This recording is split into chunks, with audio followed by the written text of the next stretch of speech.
No. And we're going live here. Hi, welcome to the Conscious Living Show. Welcome to the Conscious Living Show. I just sound like I was repeating myself. We're on Instagram and YouTube, and we're on the Sex Host Doctor on YouTube and the Conscious Living Show on Instagram. So we're looking forward to sharing some insights with you tonight. So I'm Dr. Nancy, and you are? I'm Dr. Mark. And we are a couple. We've been together for 34 years. And so we're excited to be here with you tonight and share some insights. I'm a clinical sexologist, and you are? I'm an internal medicine doctor. Right. And Mark also has some other tricks up his sleeve, like a 5th degree in Kempo karate. Well, thanks for flattering me.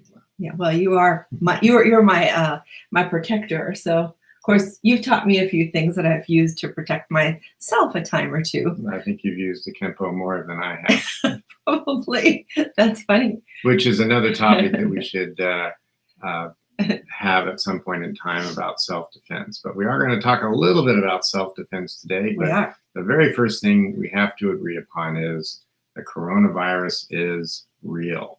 This is a real deal. Many people are getting the infection now, and the death rates are increasing. All of this is real. There's nothing, it's not a fairy tale, it's not a conspiracy. It's happening to our country.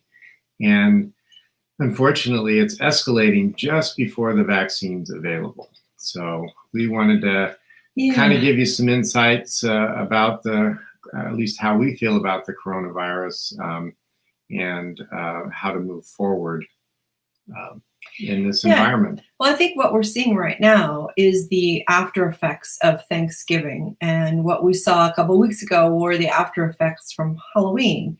And so we're seeing this holiday season really put some stress on everybody to want a normal life again. And we totally get that.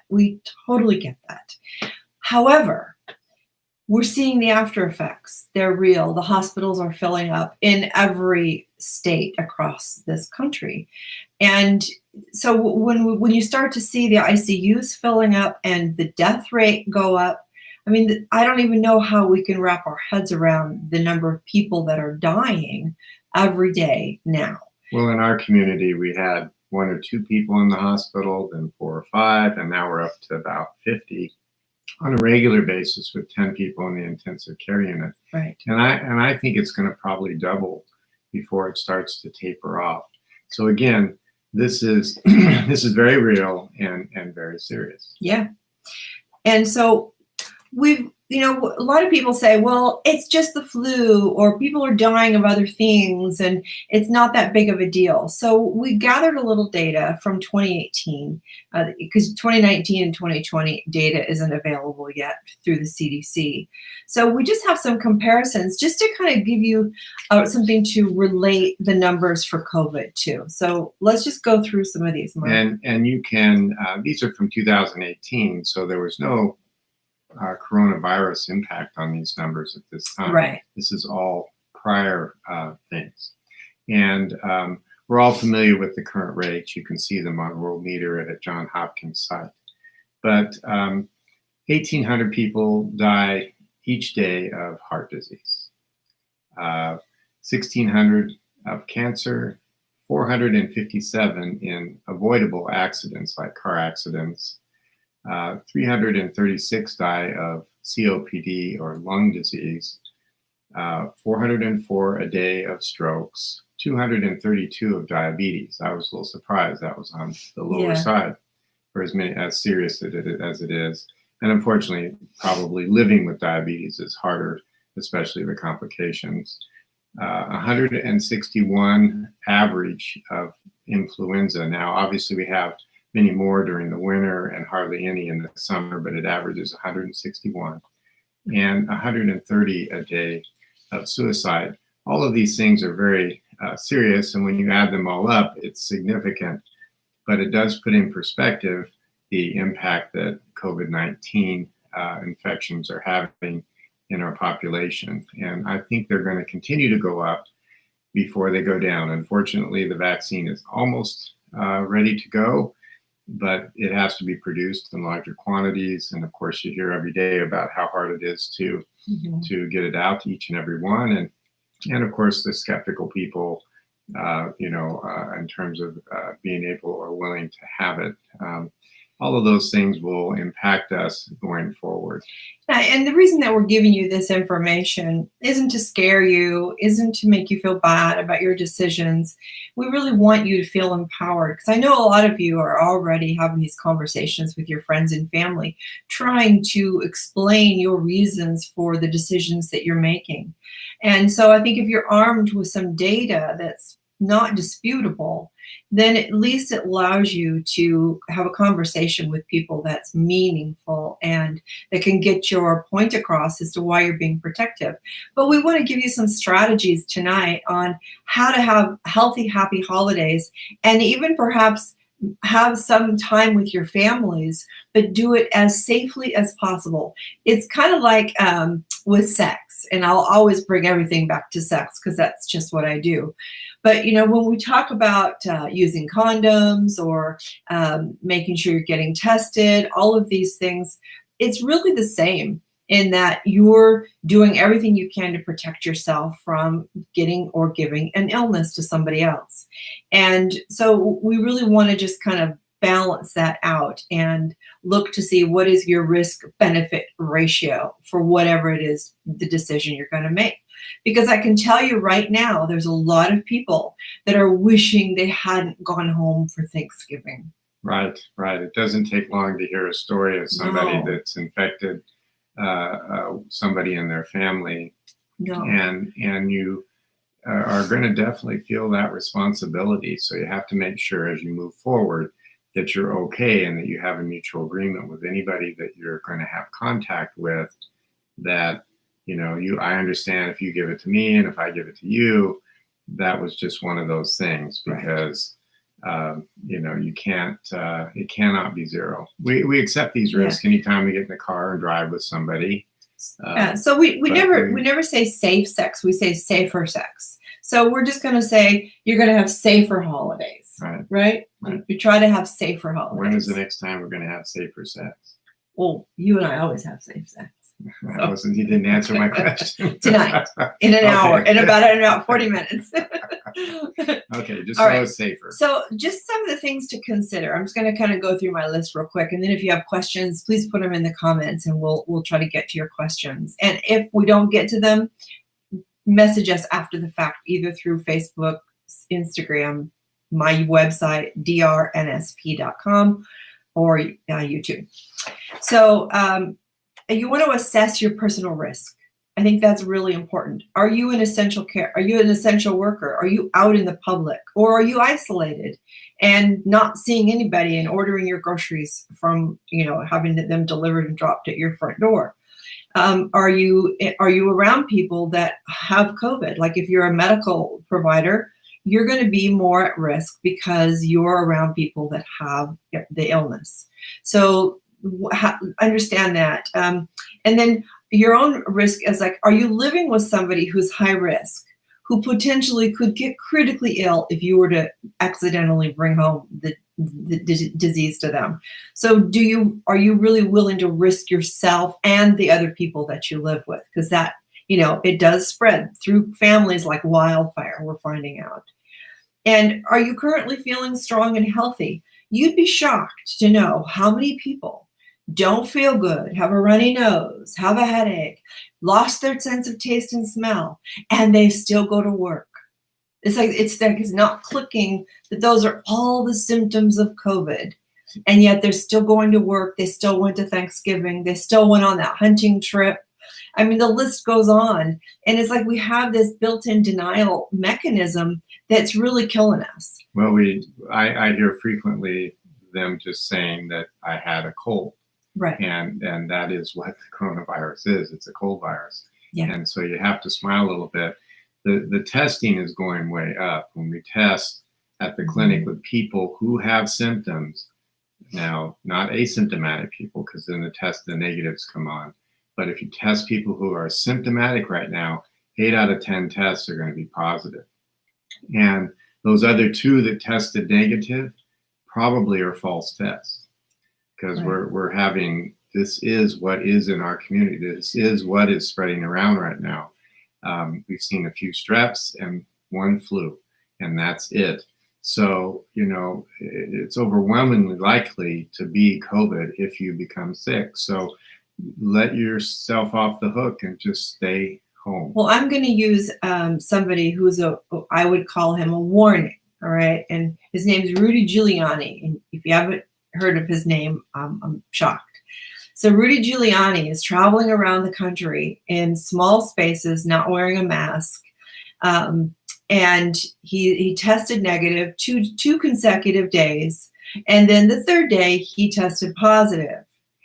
And on those 2 other days, he was infectious but testing negative, because it's shown that a person is most infectious a day or two before they develop symptoms. And so he was spreading it unknowingly, I'm sure, and unwittingly, but he was spreading that in all the close proximity that he was spending time with people. So now everybody that was around him for 15 minutes or longer within 6 feet for that extended period of time really should be quarantining for 2 weeks. And I don't think they are.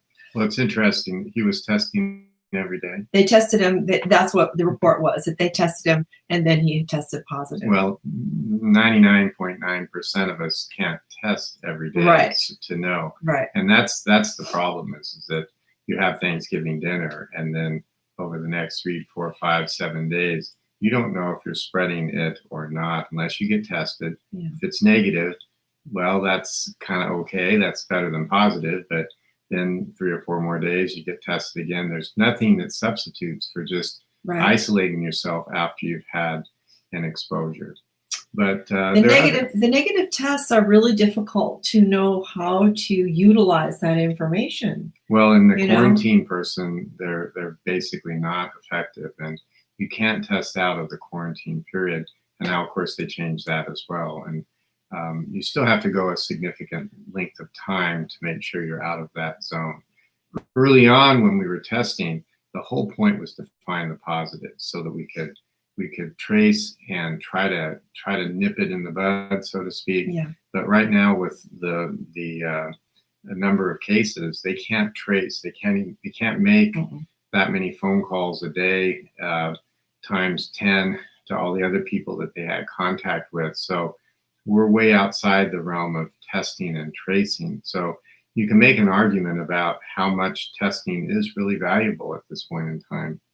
Medically, I think that it's certainly valuable as we're picking up the positives, because like Rudy Giuliani would still be, with his sniffles and sweating, he'd still be spreading it. So a positive test does mean warning and stay home and such. But if you lose your sense of taste and smell, that is as good or perhaps even better than the nasal swab and testing. And you know that immediately. Right. All right, go on with your list here. So then the other thing is to create this strategy is to assess the risk of others that you plan to be with. So if you're going to be around people like newborn babies, high risk population because they don't have any immunity built up yet.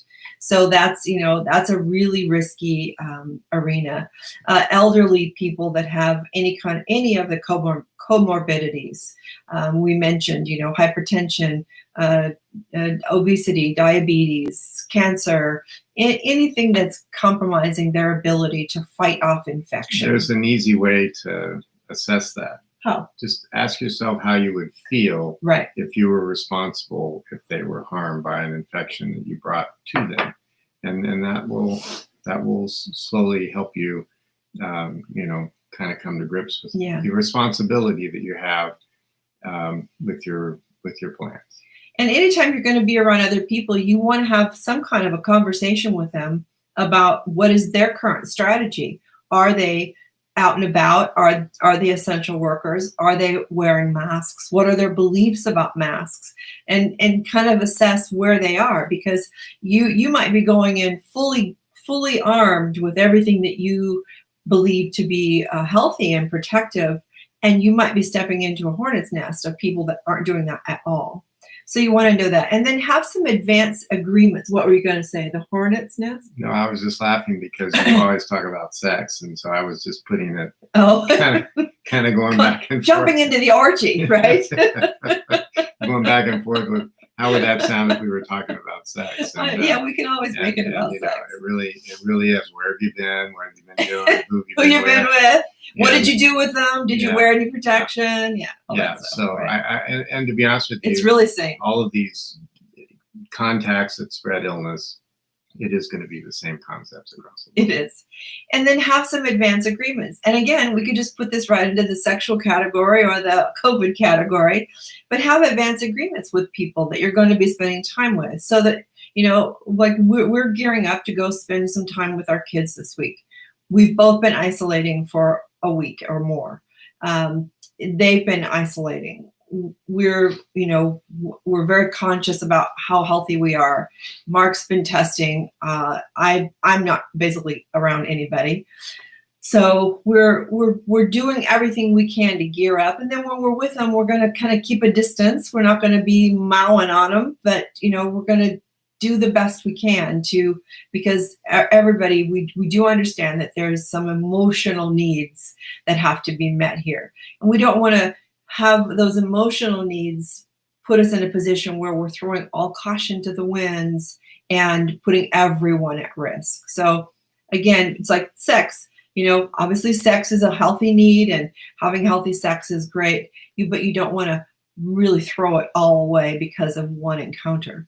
So that's kind of my idea. Wear a mask, use a condom. Wear a mask. Condoms and masks are kind of the same thing, right? Right? It's a face condom. So wear your face condoms. But these are conversations. This is all really good practice for sexual encounters versus a dinner with your family, is to be able to talk about these things openly. What are you worried about? If you genuinely are worried, talk about it, bring it up. It brings in the other concept of not having judgment. Don't put pressure on people to attend if they're starting to backpedal a little bit. Right. Just respect their decision. These shouldn't really be discussions. They have to be 2 yeses, and that's it. No coercion. If somebody has a no, just accept the no. See, right there again. Yeah, totally. You have to accept the no. Don't put pressure. Don't be judgmental. You don't know what they've been up to. So if they're trying to tell you no, they may not want to tell you that they just went to a wedding, right? And which occurred, and so you've got to give people the chance to say no, respect the no, don't put pressure on them. There will be other times. We've got a vaccine coming, 6 months, we'll be better. Well, and it seems like even like with STIs, there's a shame that goes along with having any kind of illness, and I'm seeing that with people with COVID too. There's a COVID shaming that's happening. And so I think people are afraid to say, oh, I'm just not feeling very good. They're afraid that everybody's going to think they have the plague, which they kind of do. But, I think we're disarming people rather than arming them. So we really need to have open conversations. And honestly, if you're not feeling good, if you're not feeling top of the morning and healthy and well, if you have a scratchy throat, you wake up with the sniffles, you have a cough, you should look at Nancy's thing. Stay home. Yeah. Well, actually, I wrote a thing and it was called "Stay the fuck home." So, I mean, we really need to pull back. And I think if we can learn something from this season of COVID, we can probably reduce the number of people that have and suffer and die from influenza and other viral illnesses every year from here out. They've done that in Asian countries where they've just adopted wearing masks as a courtesy. When they're not feeling well, the first thing they do is put on a mask. When you think about the holiday season, you can't make the risk zero. So, and we know that we have a reprieve coming because the vaccines have tested very well.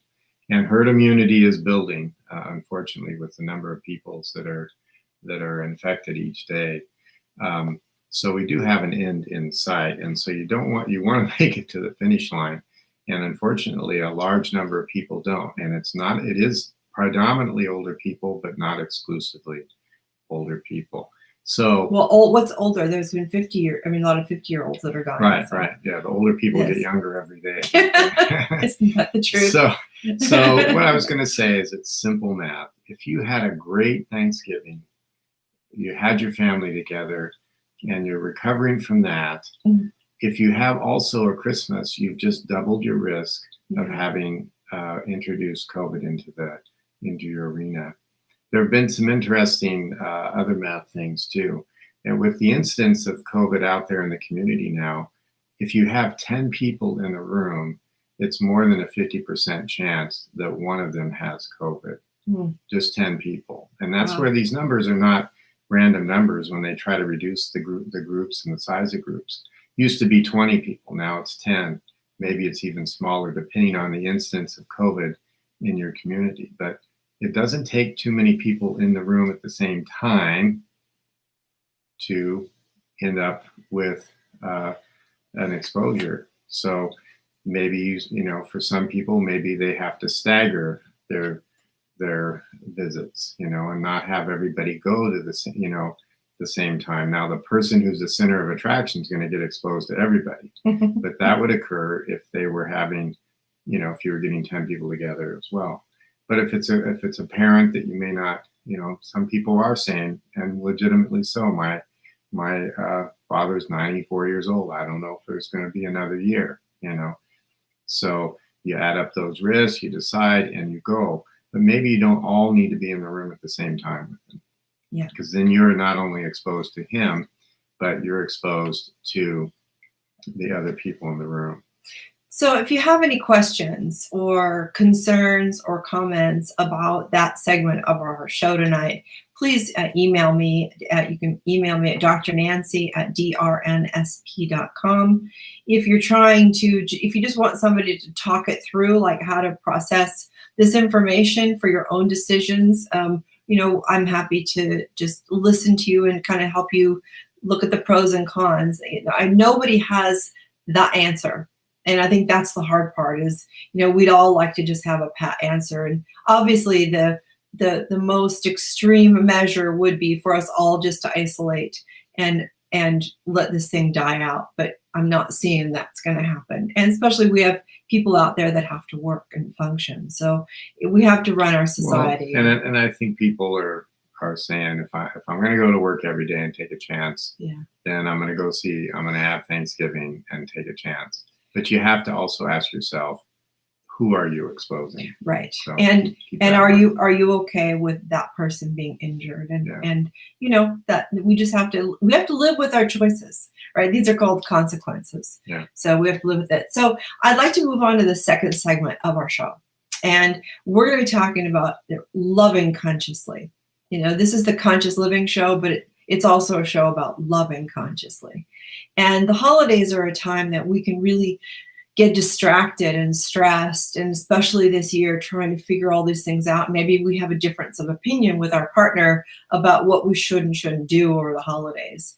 But so I've just kind of written out a few little hints and tricks.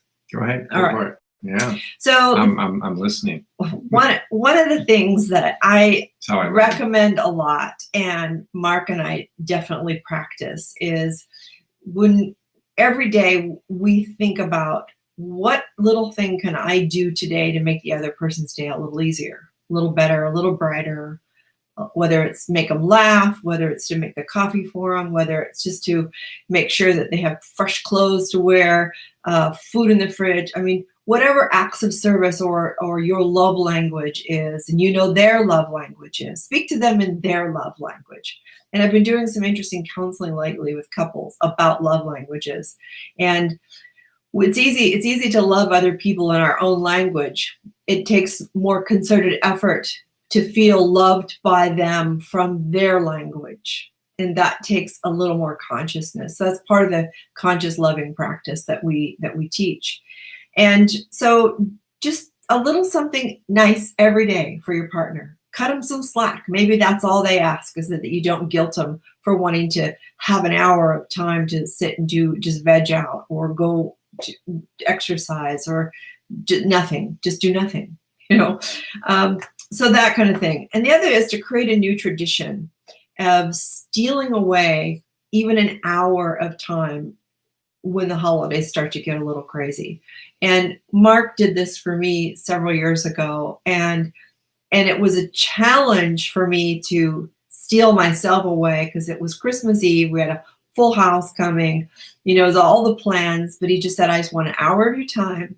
And I thought, okay, I can do this. And boy, am I glad I said yes. I mean, he really made it worth my while.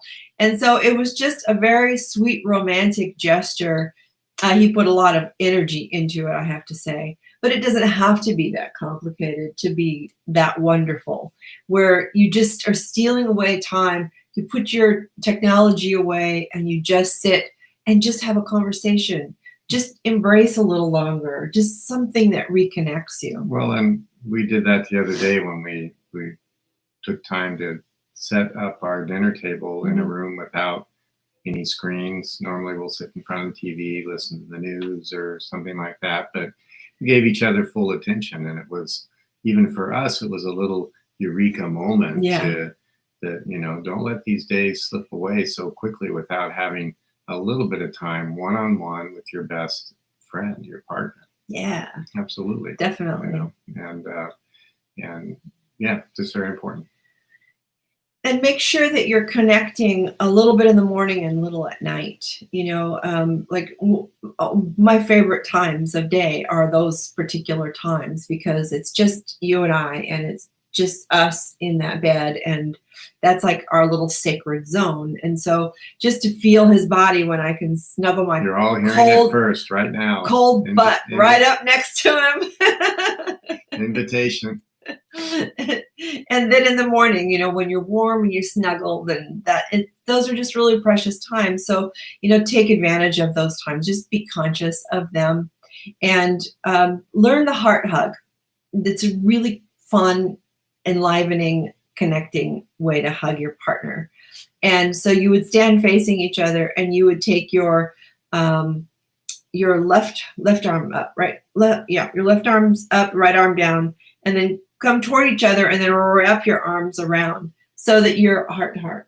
Yeah. And stay for 3 full breaths where you synchronize your breaths together. And you'll be amazed at how long that will feel, and then how relaxed you both will feel afterward. I mean, you can feel your blood pressure drop, you can feel your body just kind of melt, and tension dissolves away. And it's just a beautiful thing to do to reconnect with your partner.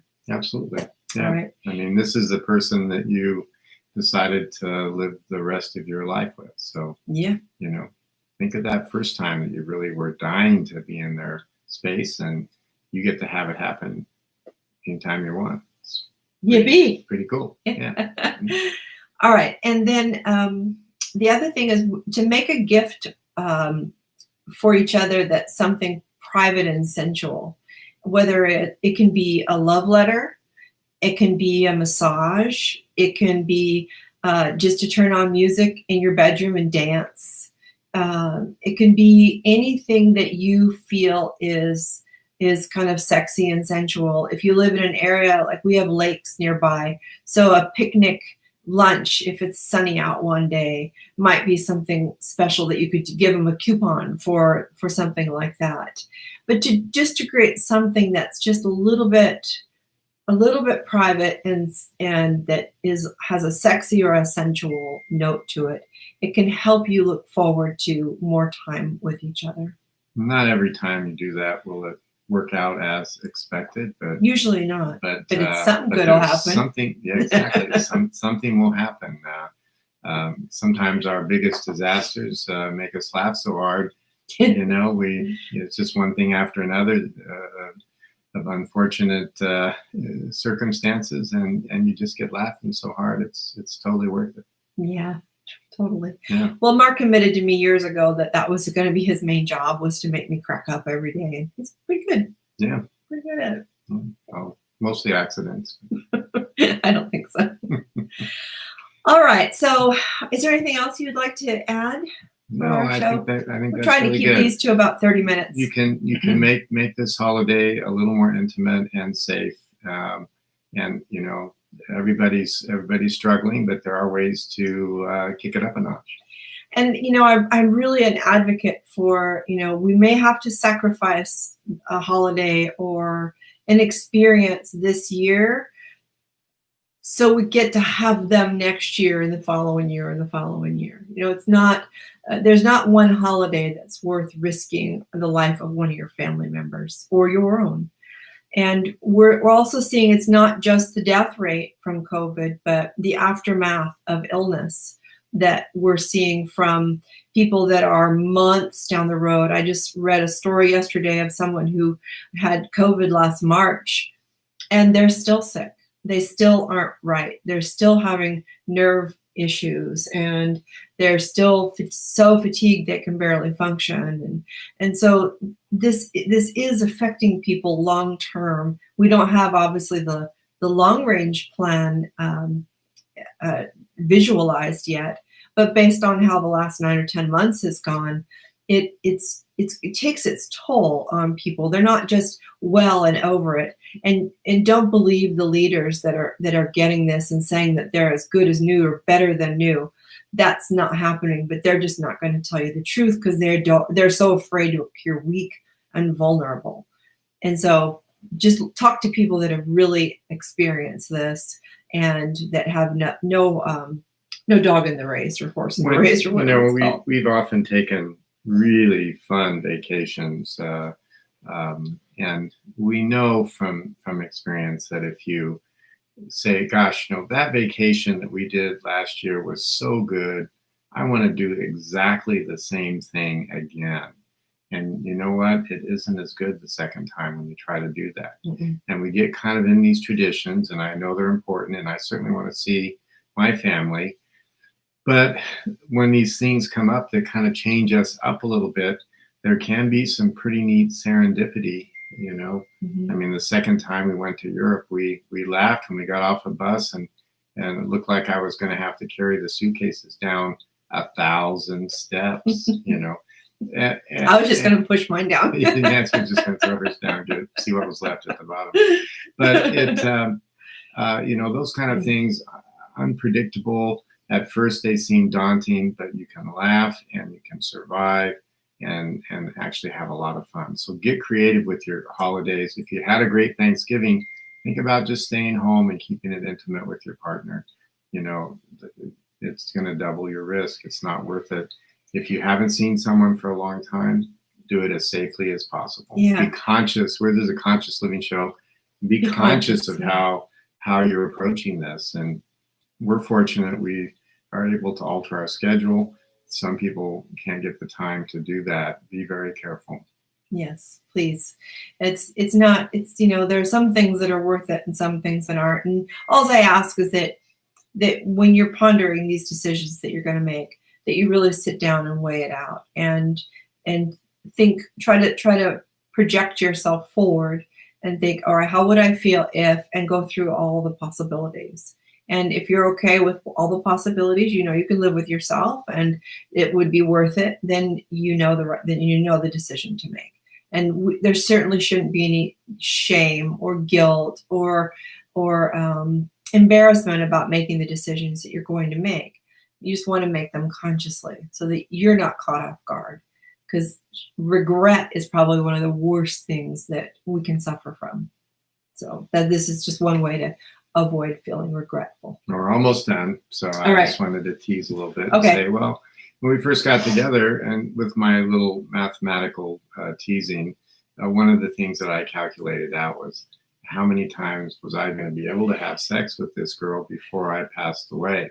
And I calculated that number and I smiled and and I have to tell you, if I were to die from COVID, it would cut me short. That would piss you off more than anything. And if I die, you're really SOL. Yeah, well, if either of us do, so that'd okay. Well, at least, anyway. Never mind. All right. So So you see, she's laughing. So I've accomplished it again today. But be very careful. Life is a lot of fun. There's serendipity out there that can make this holiday better than you'd imagine without developing depression or becoming suicidal and all the other things. And 2021's almost here. We can make it. Yeah. We can make it. I know we can. All right. So just stay strong. Make yourselves laugh. Watch comedy if you're feeling blue. Zoom with people that you care about. You know, the Zoom has changed the world. So use your FaceTime, your Skype, your Zoom, whatever you have to do to at least see people that you care about. So next week when we come back, I'm going to put a little advertisement out there and say that we should talk about self-defense. Okay. Because Nancy has some really good stories. I do. And I've trained for 25 years, and we have a technique called begging hands.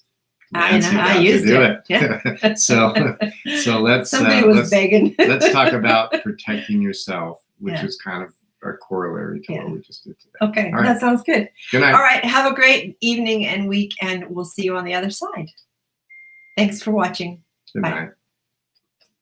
All right, let me just check in with our people here. Let's see. Oh, sorry. You gotta make them busy. Did you all just throw up? Okay. I'm the talking head. All right, so hello. Love all that you do for the wife and me. Oh, thank you, Sailor Willie. Good to see you on here. And I'm looking at their Facebook page to see if they are out there socializing. Oh, before you see anybody, that's a great idea, is to investigate them on social media. Yeah, see where they've been, right? Okay, so anyway, lovely to have you guys here, and we'll be back next week, next Monday at 6 p.m. We'll see you then. If you have questions, comments, or topics that you'd like us to cover during these shows, please speak up. Yep. All right. Stay safe. Okay. Good night. Good job, Bob. Yeah, we did it. 35 minutes. Yeah. 2 segments. Well, we weren't ended.